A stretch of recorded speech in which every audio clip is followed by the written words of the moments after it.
Now, I want to go back into the idea of genealogy because, again, as I mentioned, I'm obsessed. You're obsessed. We're really Yeah. really into this.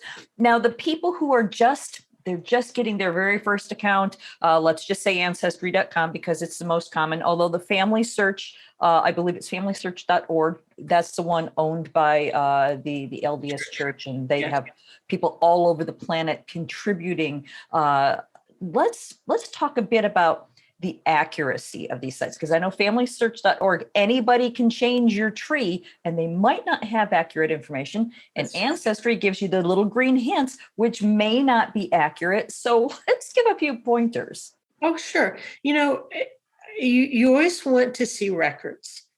And if I totally dating myself, you do research, it's on a microfilm machine and you're cranking looking for somebody.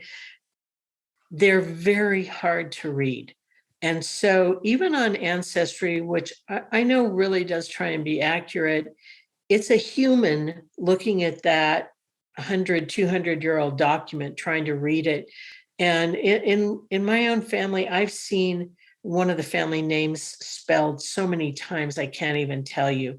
Or they may think an F is a T, or an F, a little F is an S. So, I mean, you're relying on transcriptionists.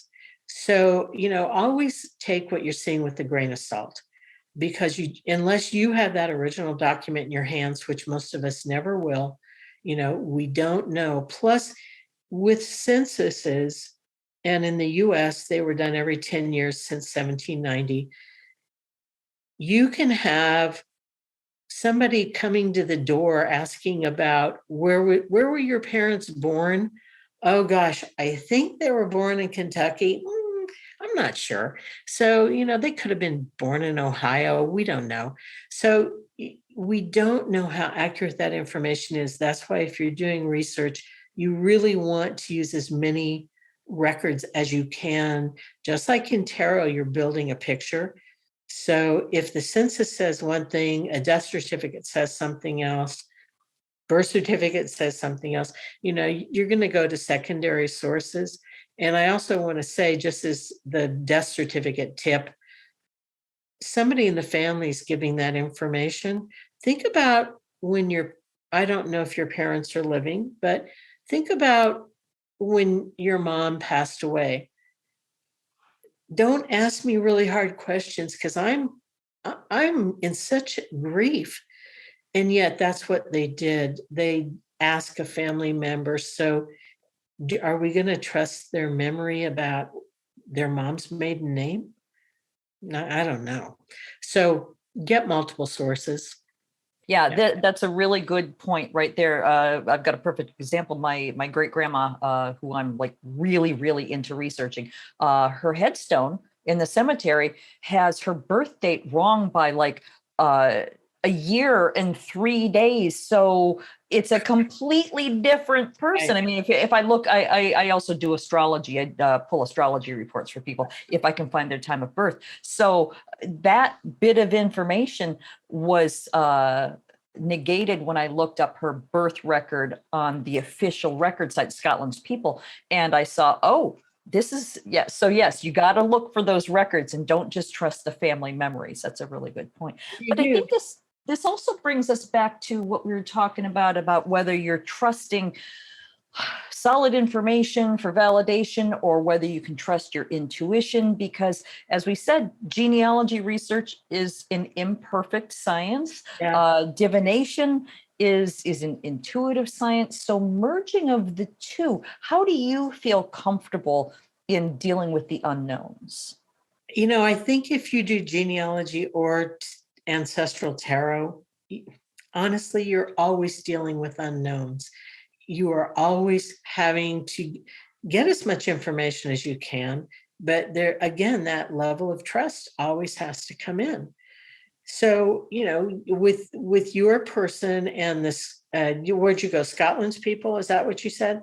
Yeah. So did you have a third place to go, or did you intuitively think, oh yeah, this one's right? Is there another source I need to find out? because as you know, in Britain, all of those, a lot of those records were parish records. They were kept in a church. So who was writing down that stuff? How good was he? So we're walking this very thin line between very finite, accurate information and trusting our intuition. And I think we do that in genealogy and tarot all the time. I think it's just life as we know it. Yeah, just don't make any definitive statements. Allow yourself the luxury of a little leeway. And I think that's very true. We have to be willing to be wrong and be willing to trust. And again, if we were wrong, that I look at it as that's what I needed to see at that moment, and then it was corrected later. And that's really true, because how I would solve a problem today is very different from how I would solve a problem 5 years ago. Yeah. So we are in a constant state of growth, and we hear the message. I just talked to you about Ancestral Tarot, the book. I feel like that was a book I was born to write. I could not have written that book 10 years ago. I needed the culmination of my life to this point to write that book. So, we have to go with where we are at the moment. And I think the ancestral messages that come through tell us what they know we can do today. Because if I told you, you've got to do X, Y, Z, but in your heart, you're not ready to do that, then, that message has no meaning for you. Doesn't for me anyway. Right. Yeah. And here's just another example for 2/3 of my life, my mom misremembered what time I was born. So she told me I was born at like 3:30 a.m. So, I look up my astrology chart and it shows my rising sign is this. And then, I don't know, 40 years later, I find my birth certificate, the actual document, and it shows that I was born at 1:23 a.m., which changes my rising sign and changes my entire chart. And so I've been laboring under the misconceptions that this is who the stars say I am. And, it really it was helpful information to me. But then when I discovered that was inaccurate, it completely shifted my view of myself. And again, I realized that for those years, I needed to see myself this way. And then I could see this other. Right. aspect. Absolutely. I agree. It is kind of strange, those things that moms remember, because my mom would always say about my sister, I could hear the church bells ringing. Oh, okay. What time were the church bells ringing? But the moms have their own memories. I've already said this, so I'll repeat myself. Be willing to just hear, be willing to trust what you're hearing. And if the action does not feel right to you, don't do it. We are humans with free will. And, we may have an ancestor who can see way further down the road than we can. And they may know that outcome, and they may know the best way to get you there quickly. But maybe you're just not in that space. So that might be a right action for you in the grand scheme of life, but it's not the right action today. Again, doing this work, you really learn to trust yourself. And trust me, if I tell you, your intuition can really bloom during ancestral healing, because you are constantly listening for messages.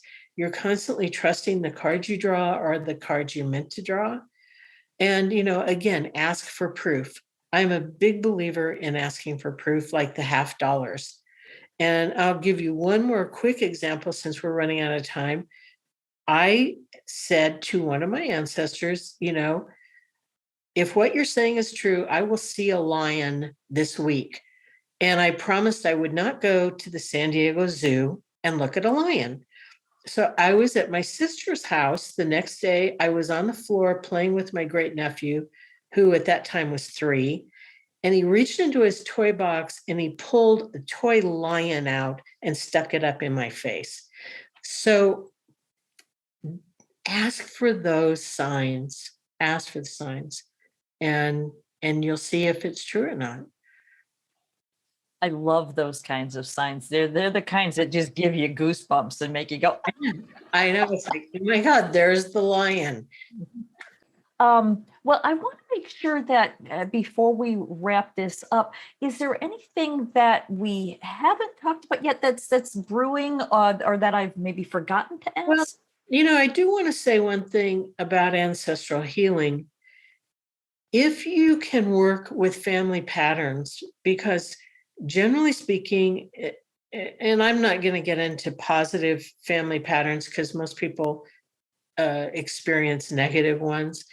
If you can identify something in your life that's just not working, and try and use tarot to find out where that pattern started in your family, and then begin to work with it, I cannot tell you the amount of healing that takes place. It's mind-boggling to me how well that works and the healing that can take place, because I have so many people who will say, I never thought that I could break this pattern. I never thought I would love my family. I never thought I'd be connected. And the amount of healing in family patterns, especially intergenerational family patterns, is just incredible. So do that work. Do that work. It's so amazing. Thanks for listening. Check out Castle Gate, a novel based on my own ancestral healing journey, at lisabonis.com. In 1921, 4 men set off from Scotland to the United States. Will Garrock, his brother Pete, his son Willie, and his nephew Thomas, all coal miners. They left behind the miners' rows and the nationwide mining strike with its soup kitchens. Their destination was Castlegate, Utah, where they had kin to welcome them before sending for their wives and children. They prospered in America, working in one of the finest mines in Utah. Until that tragic day, March 8th, 1924. Disaster struck. 3 explosions, trapping 171 men inside. Rescue crews worked tirelessly for days, but sadly, they could not save a soul. Women were widowed and children were orphaned, and some never recovered from their broken hearts.